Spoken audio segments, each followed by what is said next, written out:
Në fshatin Dhoksat të Gjirokastrës ka nisur vjelje e rushit. Fermerët kanë zbritur në Vreshta për të bërë vjeljet e para, ndërsa aktualisht po vilet variteti Merlot. Ky proces shënon nisjen e sezonit të vjeljes dhe një periudhë të rëndësishme për fermerët, të cilët tashmë presin rezultatin e një viti punë në Vreshta. Dhe mos Merlotin unë po e hej tani për shemb, edhe Vrnasin. Të tjera të sheshet vinë më pas, ato do kemi kohë për të hequr. Po prisnim të binte në një shi, se unë i kam pa shi fare, pa ujë dhe vendet janë si që shikon. Zaldë, nja? E kështu që berikaz me gjithë të mirë. Unë ta dija, për shembull që të kisha barë një marrëveshje me ata që do kishte një punishtë do kishte. E do që gjaja me mirë. Sepse kur ketë të siguruar tregun, të nxit edhe puna për të bërë.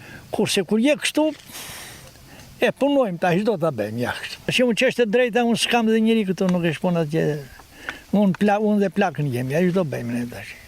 Ja, dhe unë punoj tërë ditën, siç më shetë tërë ditën. Po kam pjodëm, kam 3-4 hektarë që po s'prodhojnë, mo janë vendet të holla shumë, duan ujë, mbase duan dhe ushqime pastaj, as e kam ushqyer në një herë.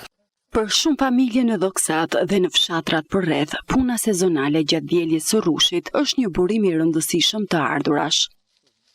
Po, pensioniste jam, me atë pension që marrim ne më vajzë, nuk del llogaria. Edhe kur gjejmë ndonjë punë, vim e punojmë. Të marrim mirë kam, vemi në shtëpi, të jetojmë si njerëz. Po tani të tëra proceset të vështira janë, po kur e merr prodhimin dhe kështu kënaqesh. Unë që e kam për vetë dhe e kam prodhuar vetë. Konsideroni si ndihmë ekonomike për familjen tuaj? Shumë ndihmë ekonomike.